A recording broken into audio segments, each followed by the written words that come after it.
The following is a special presentation of Tony Kurre Radio. Want the real story behind the sound bites and headlines? Let's find the facts. Remember, it's not a conspiracy theory if it's the truth. You are not paranoid or confused. You just need to know.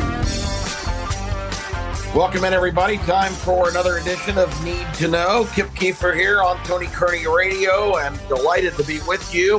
Hope you've had a great week. This 1st of May quadrant. Hard to believe we're already on the doorstep of summertime, but here we are. And I always know that that time of year has arrived when the first Saturday in May rolls around.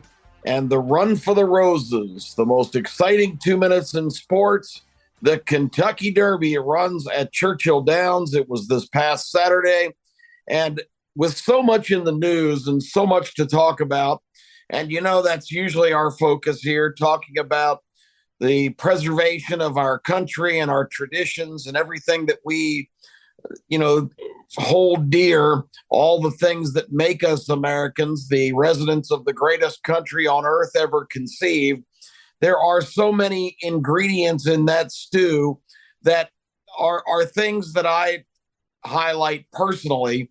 And the whole spectacle of the Kentucky Derby, while maybe not a topic you would expect, is going to be the focus of Need to Know today, because I think the complexity and the popularity and what it is a great symbol of what this country is. And I hopefully in my next 20 or 30 minutes with you here, I'll be able to make that tie-in, because it was actually the proprietor of this network, Tony Kurre, who in a text exchange with me on Saturday, when I quoted some kind of fact on horse racing or analysis of a question he asked, he said, "Man, you really ought to talk about this." Now, I don't think he was specifically speaking about Need to Know, but it kind of put the thought in my head, with so much going on. And this Derby had all kinds of storylines, good, bad, dramatic, and otherwise, that I again think it's a great subject to talk about today. To give you a little background, I know everyone's familiar with the race, but I've got some historical facts, some current information, and some of the really emotional, wonderful things that happened this past Saturday in the Derby at Churchill Downs. So let's get to it. Let's start with the really good stuff from this past Saturday. The winner was a horse by the name of Mage, who is trained by Gustavo Delgado, who, when the country of Venezuela was falling apart, horse racing and sports in general, extremely popular in Venezuela. And it's been a great producer of a lot of fantastic athletes and performers over the years. And Delgado and his family, very prominent in the horse industry. But when Venezuela really kind of fell in the tank, and another cautionary tale for the direction we're going, when inflation reached the point where a loaf of bread cost just an incredible amount, people were starving, the country went south with a dictatorship that basically could care less about the needs of the citizens and only enriching themselves. Unfortunately, in Venezuela, it turned into this lawless, terrible cesspool of danger and despair.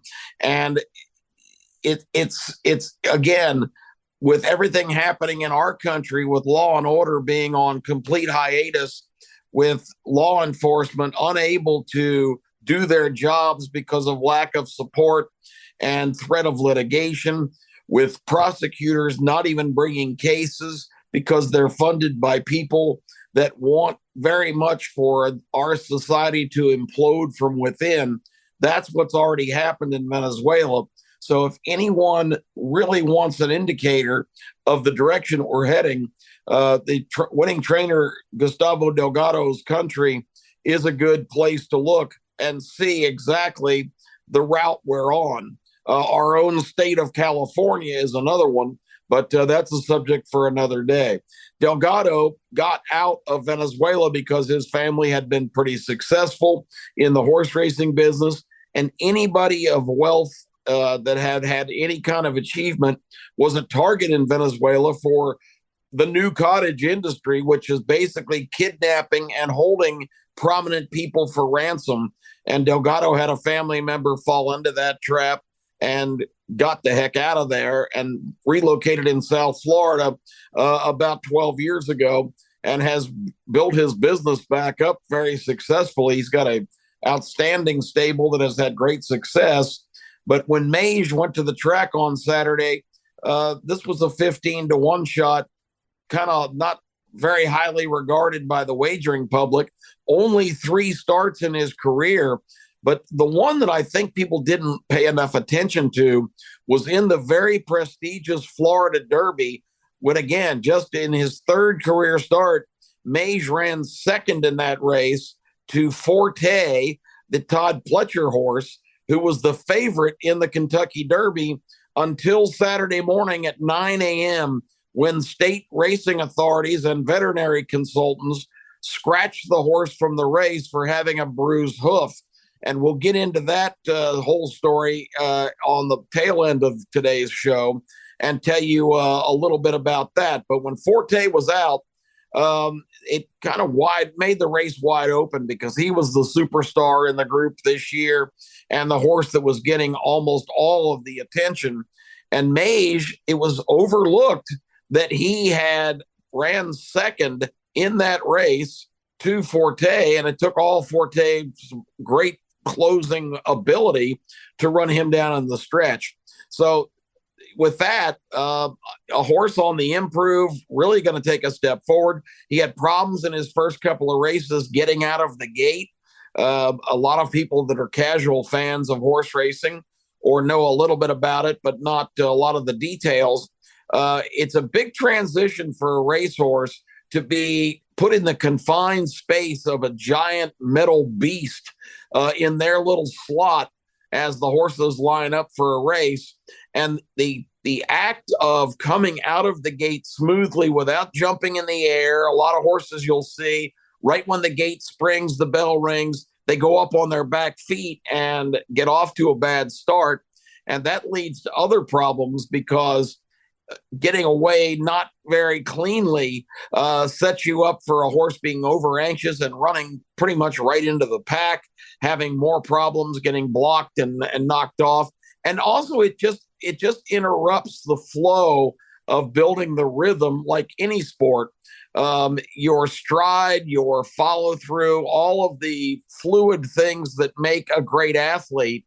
With a bad start from the starting gate, and a lot of horses are intimidated. You'll see horses not wanting to go in, especially young horses. It's just an odd circumstance for a high-strung thoroughbred to be cajoled into a slight space, and in that confined, quarters, have to stand quietly and wait for their start. And that's where jockeys are so important, and we'll talk about Mage's jockey in just a moment. But in that gate, the rider needs to keep the horse calm, keep his head pointing in the straight direction, and some jockeys are masterful of smoothly getting horses out of the gate. Others seem to struggle with it, and that was the book on Mage. A lot of people uncertain that such an inexperienced horse that only showed 1 win in his career was going to be up to that task. But he got away pretty well, made his presence known at the top of the stretch, because this is a horse with enough what's called tactical speed that is really kind of the ideal prototype for the Derby. And it's one of the reasons I really liked him in the race, because he had enough speed to stay close, but he also had shown a closing kick of overcoming the early speed in the Florida Derby before being run down at the wire by the exceptional Forte. So Mage checked all the boxes for me. I had him in a group of about 3 horses that I thought could win the race when Forte was scratched. The other favorites, both were come from behind guys, Angel of Mission number 14 and Tappet Trice number 5. They were the two favorites at post time. But a closing horse, a horse that has to come from way off the pace in the Kentucky Derby, is at a terrible disadvantage, not because it alters their running style and their ability to pick up a lot of ground late, because like human races, when you have that late kick, it is a great weapon. But unfortunately, the Kentucky Derby is the only North American horse race with 20 competitors. And that is a heck of a lot of traffic. Picture yourself on the expressway with few cars out there. You can weave and bob and cut in and cut out and speed up and slow down, whatever you need to do to kind of get around traffic if you're in a hurry. But if you're in a very heavily congested group of vehicles, it's really difficult to do that. You can't get over at will. You can't cut in. You can't move out. You have to just kind of be patient and try to bide your time. And I think that's a good example of what happens in a horse race when you're coming from behind and having to dart and dodge and try to avoid all of the fading horses or the ones that you're running faster than that are in front of you. So I think that's an example everybody can appreciate. So I don't typically like a horse that's totally reliant on a big closing kick in the Derby, because a lot of times it's either that kind of pace stalker that's not that far off the front, or a horse that gets a perfect trip like last year when the 80-1 Rich Strike shocked the world and won the Kentucky Derby. Rich Strike coming up and skimming the rail, basically, saving ground the whole way, and just a giant gap opened up for him right at the end of the race last year. You see that kind of horse win a lot of times, and that's what I basically look for when I handicap the race. So we had Mage in our top picks, and he came in and paid a very handsome, almost $33 to win on a $2 bet. So a good day for Kip Keefer prognostication. Now, unfortunately, in horse racing, picking the winning horses or the right horses that are going to contend is one part of the drill. Unfortunately, the challenge is you also have to figure out which of the myriad of different betting options fits your conclusion the best and try to piece together a logical play. And unfortunately, the logical play in my mind in that race was to take those three horses, the two speed horses, number 3, Two Fills, and number 2, Verifying, who I thought were the likely leaders, with Mage, and put them with the two closers, because as I mentioned, there was no doubt they were going to be coming on. Angel of Mission number 14 and number 5, Tappet Trice. And in the stretch, the scenario looked like it was just shaping up perfectly, because Mage passed the pace setting Two Fills number 3 down the stretch. And unfortunately, something happened that doesn't happen very often in the Derby. The horse that's passed close to the wire usually is fading. Two Fills really hung in there, the second place horse, and Angel of Mission making the big move on the outside, the big closer, came up just short of catching him for second. And it kind of violated my little Derby policy of not playing two of the horses that are 1-2 turning for home, because they seldom both hold on and get part of that race. So the race ends up running 8-3-14 and heavily invested on 8-14-3. So they don't give you any consolation prizes. You got to have the numbers just right in playing the multiple bets like the trifecta, which you have to pick the top 3 in order, or the superfecta, the top 4 in order. But anyway, that's kind of getting off the subject. Mage, a great winner on Saturday in the spectacle that is the Kentucky Derby, and a great win for Venezuela, whose citizens really need something to celebrate.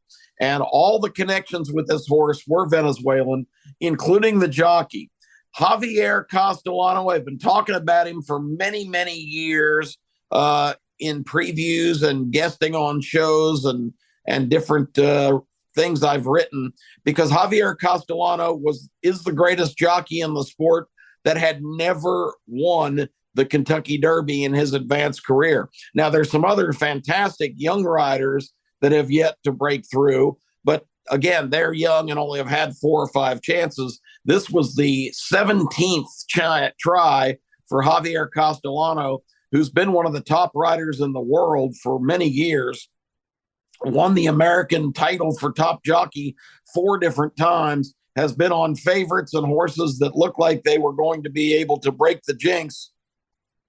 But this 40-something rider in the very twilight of his career finally manufactured the perfect ride, had the perfect horse at the perfect time. And Javier Castellano, to the delight of so many people in the sport, and I've been privileged enough to visit briefly with Javier at some races, and he's just a prince of a guy, the most popular ambassador probably in the jockeys room of all of them. And the other riders, as badly as winning the Kentucky Derby ranks as high as it ranks in their estimation of a career definer, the other jockeys, the other 19 that suffered defeat in the race, actually, it turned out there was only 18 horses in this race because of scratches. And again, that's the last part of our show today, telling you what's going on there. But the other 17 jockeys, almost to a man, were absolutely delighted for Javier Castellano because it meant so much to him to win the greatest race and really kind of put a cap and an exclamation point on what's been a fabulous career. And you have to like talking about ideals that we're losing.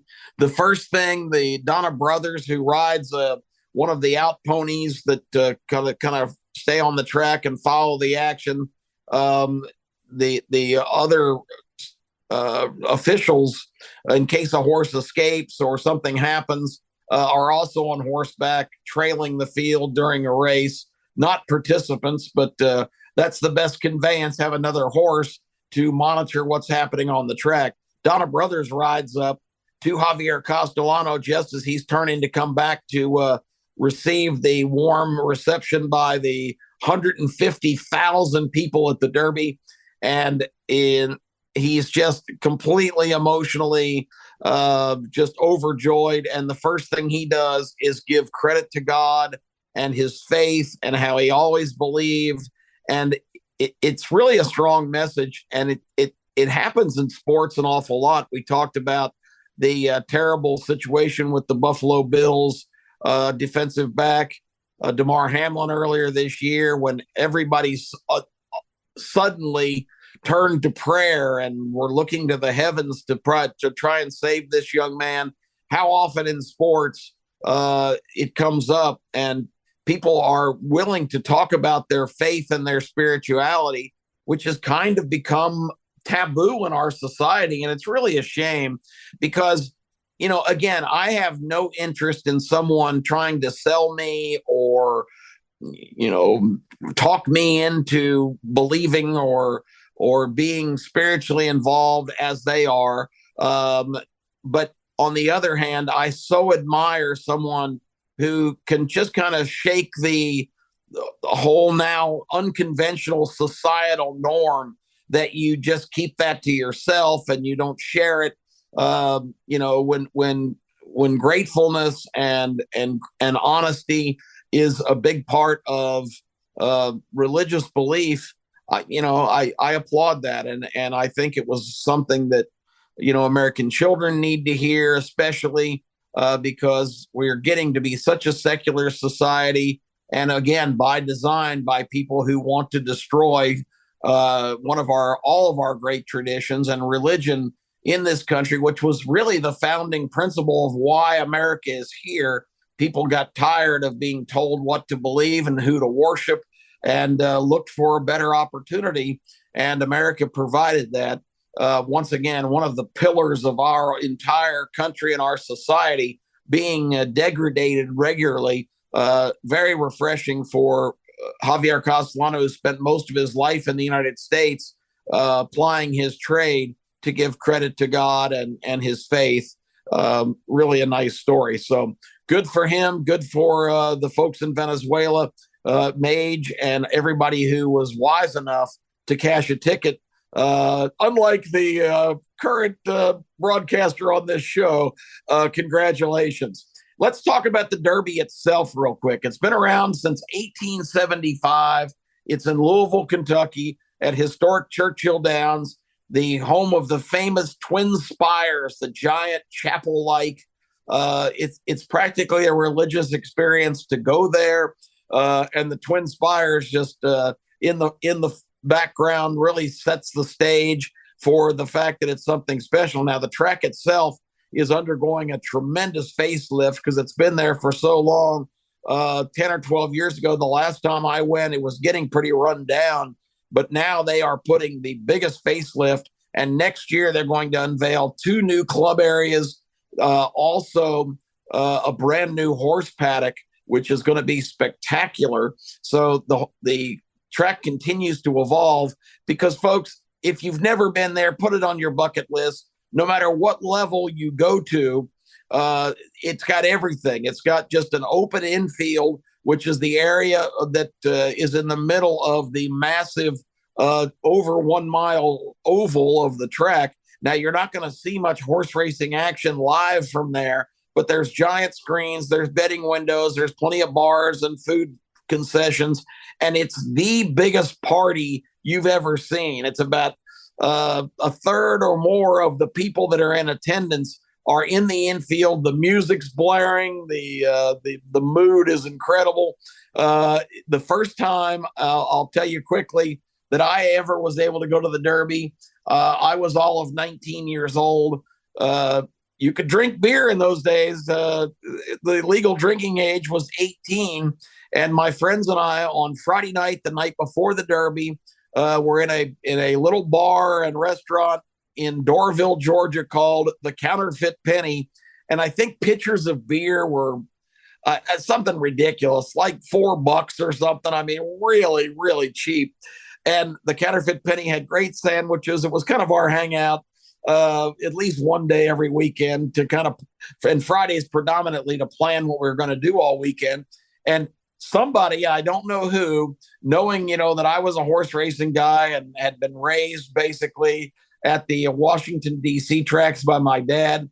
I joked with Tony earlier in this week that I didn't learn to run by C-Spot. I didn't learn to read, I should say, by looking at C-Spot Run and the characters in those classic books from back in the day. I learned by reading the racing form. The 7-horse run was more my background in learning how to read the King's English. So anyway, somebody said, we should just go to the Derby. And I said, well, it's tomorrow afternoon, we'd have to go tonight. And they said, let's do it. So we talked about it. And next thing you know, me and my 2 compatriots, Joe Lippum and Mark Random, were in the car around 10 o'clock that night. And we just went straight from Atlanta to Louisville, blew in there early in the morning, went straight to Churchill Downs, had no idea what the procedure was. I think they charged us $10 back then to just pour into the infield with all the other insaniacs. And next thing you know, we were right in the middle of a great day of partying and having fun. And you don't have access to the fancy seating areas, the grandstand, the box seats outside. There are so many levels now, and there weren't as many in those days, of restaurants and bars that you could sit at. But basically, the situation was that you could go back underneath the tunnel from the infield and get back to the paddock, which is where the horses are saddled. So the only glimpses we really had of live horses were the 2 times that we went back underneath there and were in that main concourse area. And in one of those, and if you like celebrity watching, and this is, I know a lot of women would say, well, I don't think I'd really be interested. If you like to look at celebrities and see everybody who's anybody, everybody's at the Kentucky Derby that's prominent. And I'll tell you a quick story because they're running short on time and I want to get to one other thing. But it's so Americana that you've got everybody from all walks of life, because the fanciest places to go are, you know, champagne and caviar and the highest level possible. And I've been really lucky being in the horse racing business that I started off in the infield, and in the 7 successive trips I've been to the Derby, it's almost like I was the Jefferson. I had moved on up just about every time. So I've been in the penthouse and basically the outhouse that is the infield, although it's the most entertaining outhouse you'll ever be in. But in that encounter, that very first year, we're dragging around and don't know anything about anything. And we're in this crowded corridor, and an elevator door opens, and an entourage of guys in suits comes out. And my friend Mark, who was trying to kind of push his way through the crowd in just a complete happenstance situation, kind of ends up getting pressed chest to chest, basically, with a guy in a very expensive suit. And he looks up, and guess who? He is eyeball to eyeball, literally in their same space because of the crunch of the crowd, with world heavyweight boxing champion Muhammad Ali. Ali and Mark Random are face to face, and they kind of look at each other, glancing. I'm standing about 5 feet away watching all this, and how I wish we had cell phones there. I think all the time, wouldn't that be an unbelievable picture, let alone video to get? But Mark and Ali are standing just pressed together, and Random manages to step back, and this is just this friend of mine, kind of his personality. He steps back and puts up his dukes, and Ali just starts laughing.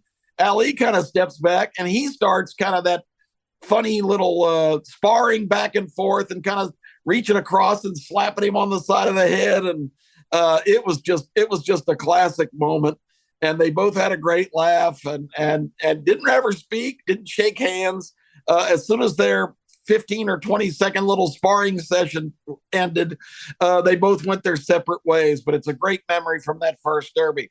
I do want to tell you that another illustration of America is happening. I told you Forte was scratched from the race. The reason he was scratched was because he had a bruised heel, and the racing authorities came in and were very concerned about it and decided that he was not fit to run. His trainer, Todd Pletcher, one of the best in the world, they had treated that injury for a couple of days. They felt satisfied that it was good to go. And Todd Pletcher said, you know, look, they have a job to do, and I understand it. In other years, that probably wouldn't have happened. Forte would have been allowed to run. But with all the scrutiny right now on what's happening here, it just was a bad timing thing. And what he's talking about is Churchill Downs just opened a week ago, and there's unfortunately been 6 horse deaths attributed to racing at Churchill Downs in the first week of this year's meet. Now, I know hearing that it's shocking and it's disturbing, and the media, who knows nothing about the sport or its details, immediately enlarges that story. And it's certainly not. I don't say that to diminish the significance of losing these beautiful premium athletes, but people need to understand that in sports there are injuries, and every sport has injuries. Unfortunately, it's catastrophic in horse racing, just as it was catastrophic back in the days where horses were the main conveyance of people, how they got around, on whether pulling wagons or riding them in saddles. A horse that injures a limb, a leg, and if you look at a racehorse, they're about anywhere from 12 to 1,500 pounds. And if you look at their skinny little legs that carry all of that weight and power, where do you think the term horsepower comes from?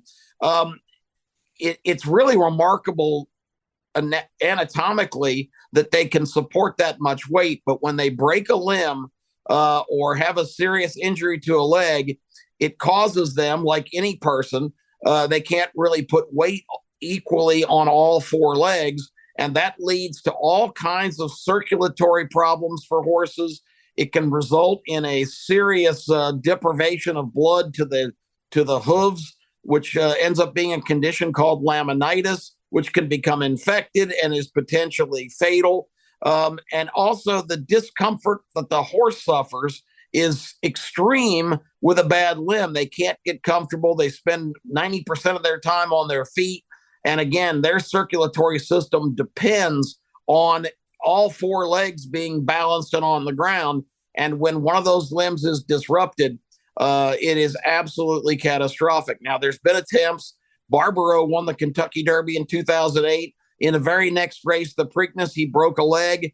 The owners were so grateful to have had such a great horse. They spent millions of dollars trying to save him. He was in an equine hospital for months. He showed some progress, but then it would always be another turn back. And eventually he was unfortunately euthanized. So that's the story with horse racing. It is a concern. It is a terrible thing. But the Kentucky authorities, so concerned with the major publicity and negative reaction for not only their operation, but for the sport, the regulatory folks, many of those that I know, since I'm in charge of regulation in Alabama, took a logical step. They really could not permit Forte with any doubt whatsoever to be in that race in light of everything that was going on and the absolute firestorm of negativity that anything bad happening to the favorite in the most prominent race in the country on Derby Day would bring upon their operation, which is a publicly traded company involved in racing and all kinds of entertainment facilities all across the world. And, of course, the sport of horse racing. So just an overview tying into Americana, one of our great events, and some of the inside baseball stories, I guess you could call it, on the Derby and its history. It's a great tradition. If you get a chance to go, you will not regret it. It is an annual spectacle and one of the things that makes America great. I'm Kip Keefer. Hope you've enjoyed the show. Looking forward to seeing you again next week. Don't miss Keefer and Kurre this week. We have a great subject for you, and it's always must-hear broadcasts. I'm Kip Keefer. Have a great week, everybody, and we will see you on the other side. This has been a special presentation of Tony Curry Radio.